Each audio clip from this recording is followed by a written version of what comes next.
turnover rate nationwide for coaches at that level is about 30%. And that's pretty damning to lose 30% of your workforce every year Mm, throughout an entire profession. Again, you're in HR and recruiting.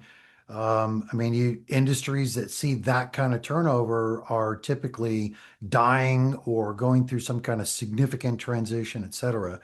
These attrition rates have been at this rate for more than a decade. And the demand for coaching is increasing. It's not decreasing. So it's not a dying industry. The attrition rate is also quite high. It's at about 20% per year.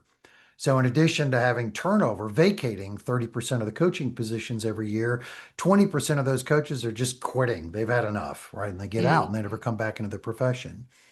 So we've done a lot of research nationwide into that group specifically that leave the profession. And we find that a lot of them quit their coaching job, but don't quit their teaching job. So that has led us to the assumption that I know there's a lot of challenges in the United States right now in the education industry in particular. There's a lot of additional workload that's put on teachers, but there's a lot of additional workload that's put on coaches as well.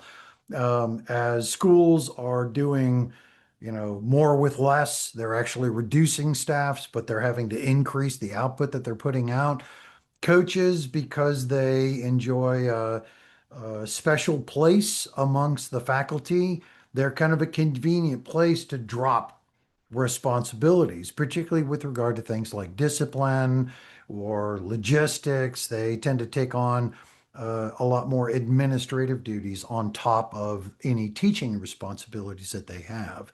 mm. So the assumption that we have for that attrition level, because so many of them are staying in the education industry, they're just leaving their coaching job, is that the burden of the coaching job, the burden of the increased responsibility there is driving them to leave that particular aspect of their job. Burnout, if you will. Burnout because that workload has increased. Sidekick is actually taking a lot of that workload off of these coaches that's not related to the court or the field. I mean, that's really why they're there. And the AI tool Sidekick is designed to try to remove as much of that extraneous work as we can to let them focus on the thing that really keeps them coming back.